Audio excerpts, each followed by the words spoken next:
Em 1996, surgiu um dos games mais marcantes do Super Nintendo, o Super Mario RPG. E sempre que eu me lembro desse jogo, me vem uma música na cabeça. Carne e unha, alma gêmea, bate o coração, as metades da laranja, dois amantes, dois irmãos, duas forças que se atraem, sonho lindo de viver, eu tô morrendo de saudade de você. Essa música brega, cantada pelo Fábio Júnior, poderia tranquilamente ter sido escrita pra linda história de amor entre a Square e a Nintendo, que já foram unidas como unha e carne um dia. Mas como nada dura pra sempre, o amor acabou, ou vai ver que faltou romance. Hoje é dia da história do divórcio mais sofrido dos videogames, quando a Square e Nintendo se separaram, deixando seu filho Super Mario RPG perdido pra sempre no limbo do espaço-tempo. E vai ser agora, só vem! E aí, topzeiros, tudo bem com vocês? Eu espero que sim, eu sou o Ed e sejam bem-vindos a mais um vídeo. E se você tá caindo aqui da ponta de uma das 7 estrelas, você caiu no Aperte Start, onde videogame é uma das melhores coisas da vida. Então tamo junto e vambora!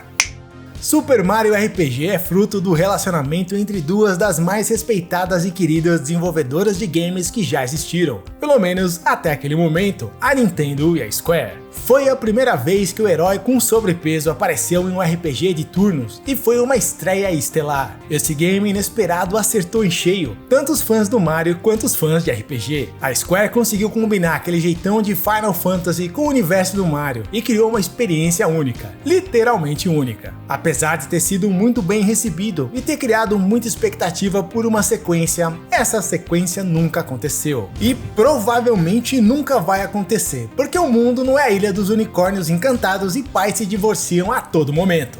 Os divórcios são traumáticos, especialmente para filhos únicos, que nunca mais conseguem ter a atenção de ambos os pais ao mesmo tempo. Depois de um divórcio, os pais seguem suas vidas, cada um por um caminho, e a criança deixa de ser prioridade. Exatamente o que aconteceu com o Super Mario RPG, quando a Square e a Nintendo se separaram de uma forma nada amigável e com direito a muitas cutucadas bastante públicas. Foi assim que um game tão bonito, tão cheiroso e com tanto potencial de render vários outros games se transformou em uma espécie de isótopo radioativo que ninguém mais quis colocar as mãos. Esse vídeo foi publicado mais ou menos na metade de 2021. E embora a Square e Nintendo já tenham feito as pazes, pelo menos na teoria, o relacionamento nunca mais foi o mesmo.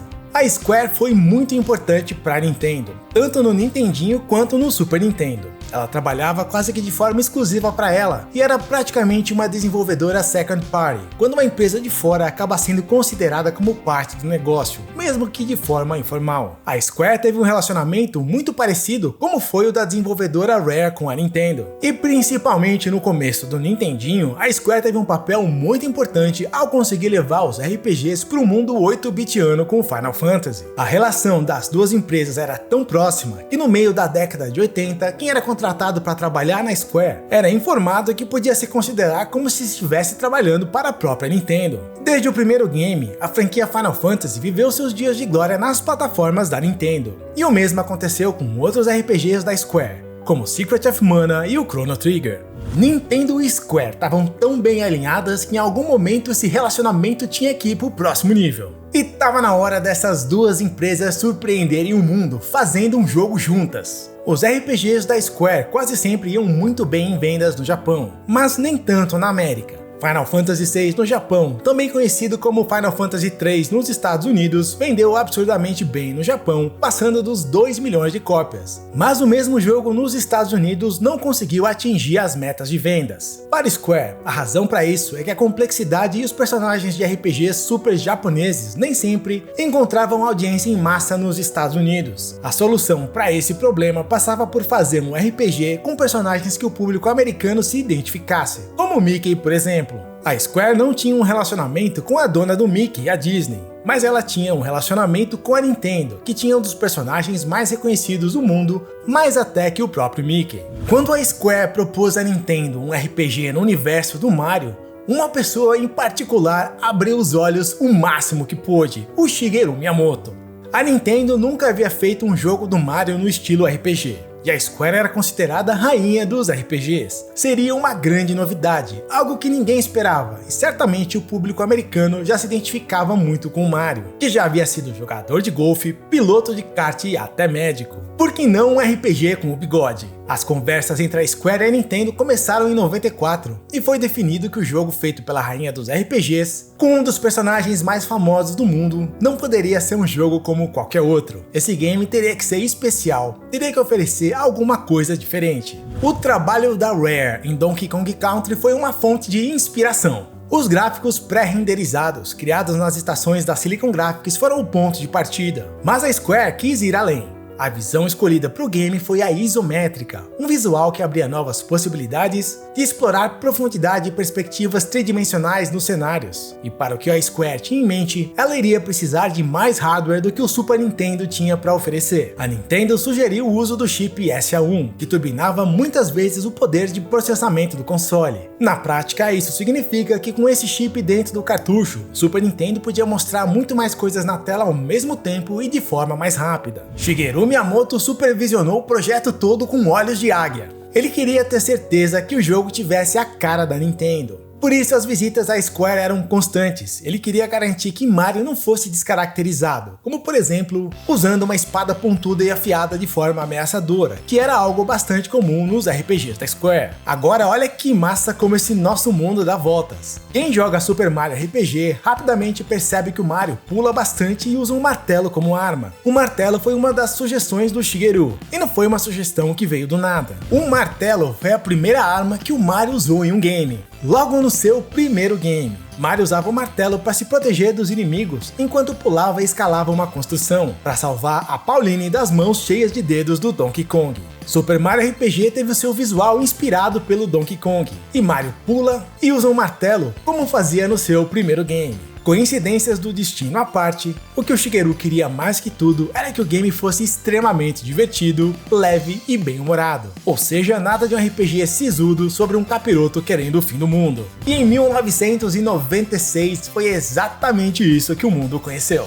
Super Mario RPG in The Legends of Seven Stars é um jogo que combina a ação de plataforma que os fãs de Mario adoram, com as batalhas usando o sistema de RPG que os fãs de Final Fantasy adoram. E essa combinação, aparentemente desconexa, funcionou maravilhosamente bem, e o jogo foi um sucesso praticamente instantâneo. Ficou tão bom que até um cara como eu, que não é necessariamente fã de RPG, ou do Mario, ou do Sonic, é capaz de curtir muito o game. O jogo começa como qualquer outro jogo do Mario, com ele indo resgatar a Princesa Peach das mãos do Bowser. Mas durante a batalha, algo diferente acontece. Uma espada gigante cai do céu e arrebenta com tudo. Mario então descobre que o mundo foi invadido por um vilão interdimensional chamado Smith e por sua gangue, que claro, querem dominar o mundo. Uma das consequências dessa invasão é que a Estrada das Estrelas foi completamente destruída. E eu te conto isso porque um dos personagens que o Mario vai conhecer se chama Dino, que tem a forma de um boneco, mas na real é o espírito das estrelas, que morava dentro da estrada até ela ter sido destruída. Super Mario RPG conta a história do Mario e seus parceiros tentando reconstruir a Estrada das Estrelas e derrotar o vilão Smith e a sua gangue. O jogo vendeu mais de 2 milhões de cópias, e um detalhe é que esse game custava $75 ao invés dos típicos 60.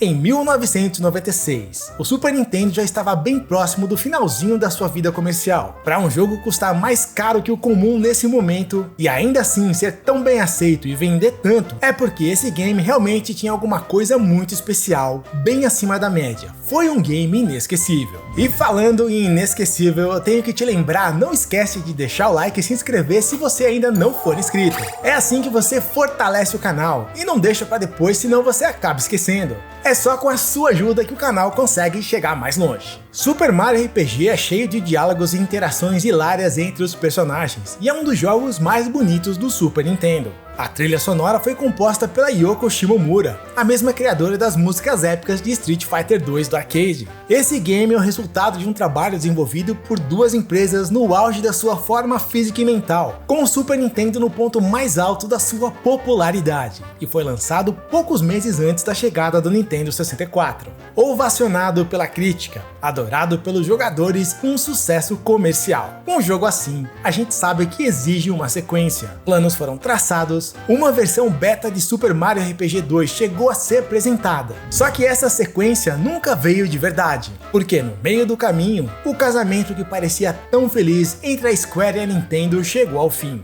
Divórcio. E nesse processo, Super Mario RPG foi a criança abandonada. É aquela história, parecia que tudo estava dando certo, mas só até o momento que não estava mais. Esse divórcio foi muito sinistro e traumático, porque quem mandava e desmandava na Nintendo era o imperador Hiroshi Yamauchi. E com ele, ou era do jeito dele ou não tinha conversa. A Nintendo ditava tudo relacionado a como as desenvolvedoras deveriam trabalhar, limitando a quantidade de jogos que cada uma poderia fazer, quais tipos de jogos, censurando o conteúdo e ainda exigia exclusividade. Para completar o pacote, a Nintendo também era a única fornecedora dos cartuchos que as desenvolvedoras tinham que usar para publicar os seus games. E cada cartucho não era nada barato. A Nintendo ganhava dinheiro em cima das desenvolvedoras de todas as formas, muito além dos jogos em si. Ela era a dona da quadra, da bola, escolhia os times, fazia as regras e escolhia até quem ia jogar. Foi assim que ela construiu seu império. E nem a queridinha Square estava livre de todas essas exigências. Mas a Square achava que era especial, que tinha uma avenida de 2 vias para dialogar. E para ela o sucesso de Super Mario RPG era uma evidência disso. Sempre que a Nintendo anunciava um novo videogame, as desenvolvedoras abraçavam o console quase que em modo automático. Até mesmo porque era ali que se fazia o bacon de cada dia. E não tinha muito como fugir disso. E se você é vegetariano ou vegano e não entendeu a referência, troque bacon por alface ou algum legume da sua preferência. O Hiroshi Yamauchi sempre deixou muito claro que era do jeito dele ou rua. E como ninguém queria ir parar na Rua da Amargura, mesmo a contragosto, todo mundo baixava a cabeça e obedecia. Mas um dia essa história começou a mudar, quando a desacreditada Sony deixou muito claro que estava entrando na guerra dos consoles. No começo a Sony não tinha moral nenhuma. Quando ela mostrou o design do PlayStation pela primeira vez, disseram que ele parecia com uma privada, como sendo uma evidência que provava que a Sony não tinha ideia do que estava fazendo ou de onde estava se metendo. Ninguém levava a Sony a sério. Mas isso não impediu que ela chegasse na Square assim como quem não quer nada e dissesse: "Ô Square, você não gostaria de conhecer a nossa nova plataforma e quem sabe fazer uns games para ela? 3D é o futuro dos games e a nossa plataforma usa CD-ROM. CDs são bem baratinhos e cabe um caminhão de dados neles." A Square respondeu: "Podemos até conhecer o seu console, mas você sabe que trabalhamos para Nintendo e o que você mostrar para nós teremos que mostrar para ela." Ao invés de falar que o projeto era secreto e blá blá blá, a Sony provocantemente disse o seguinte: "Claro, tudo bem, pode mostrar tudo pra Nintendo se quiser, não tem problema nenhum." Nessa época, a Square estava retomando o projeto do próximo Final Fantasy, que estava pausado desde o Chrono Trigger. A princípio seria uma sequência direta ao Final Fantasy VI em 2D, mas quando ficou evidente que o 3D e os gráficos poligonais vieram para ficar, os planos mudaram. A Square teve que se virar para começar a aprender a nova tecnologia, e para isso, criou uma demonstração técnica conceitual usando as estações gráficas da Silicon, de como seria uma batalha de Final Fantasy VI vista com gráficos 3D. Algumas revistas que tiveram acesso a essa demonstração erradamente assumiram que a Square estava trabalhando em um novo Final Fantasy para o Nintendo 64, mas não era esse o caso. Era uma demonstração interativa, mas que rodava em uma máquina da Silicon Graphics. Eventualmente, quando a Square teve acesso aos kits de desenvolvimento do Nintendo 64, ela começou a fazer alguns testes com ele. Em paralelo, mesmo sem nada assinado ainda, a Sony também cedeu kits de desenvolvimento para a Square. E para efeito de comparação, a Square testava a performance das mesmas demonstrações em ambos os kits. E o resultado criou um enorme ponto de interrogação nessa desenvolvedora que até aquele momento era time Nintendo desde criancinha. De acordo com Hiroshi Kawai, que foi um programador da Square, em se tratando de quantidade de polígonos por segundo sendo mostrados na tela, puros, sem texturas ou iluminação, o Nintendo 64 não conseguia chegar a 50% do que o PlayStation era capaz de fazer. A Square levou esses dados para a Nintendo, que em resposta disse que o Nintendo 64 ainda estava sendo atualizado e que iria melhorar. Mas a Square insistiu que além da performance bruta, ainda havia o problema do armazenamento limitado dos cartuchos. Sendo muito próxima da Nintendo, a Square achava que tinha espaço para argumentar. Shinichiro Kaditani era o vice-presidente da Square na época, e inocentemente ele tentou dar todo tipo de conselhos para o Hiroshi Yamauchi. Ele foi o mais claro possível a dizer com que o que a Nintendo estava oferecendo naquele momento não seria possível fazer o RPG que a Square queria, e que o console precisava de um leitor de CD para ontem. A gente sabe que o Hiroshi Yamauchi não estava nem aí para isso e basicamente falou para a Square ficar quietinha no quadradinho dela. Sem ser ouvida, a Square tomou a arriscada decisão de ir trabalhar para a Sony,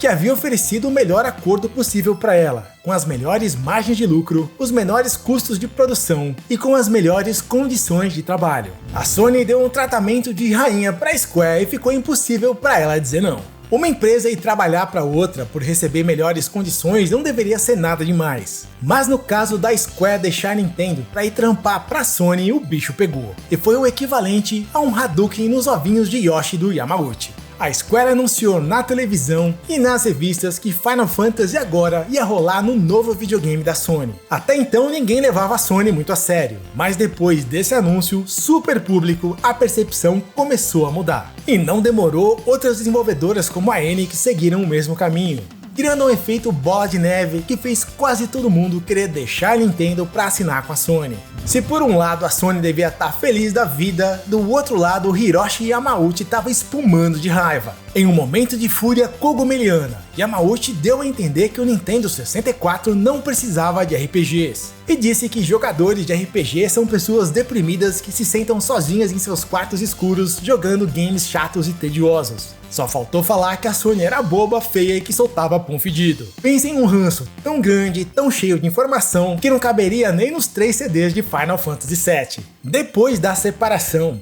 Square e Nintendo ficaram um longo período de aproximadamente 5 anos sem trabalhar juntas. Final Fantasy só foi aparecer novamente em uma plataforma da Nintendo no Game Boy Advance. E diz a lenda que por quase 10 anos nenhum funcionário da Square pôde sequer entrar nos escritórios da Nintendo.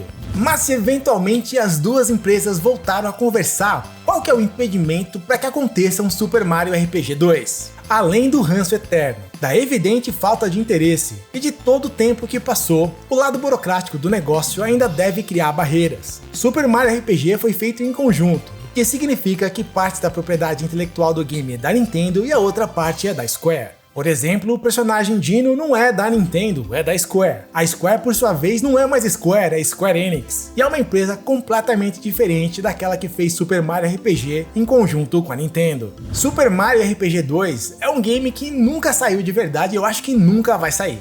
Até porque a Nintendo criou a franquia Paper Mario, que é como se fosse um spin-off espiritual de Super Mario RPG, para ocupar aquele espaço vazio.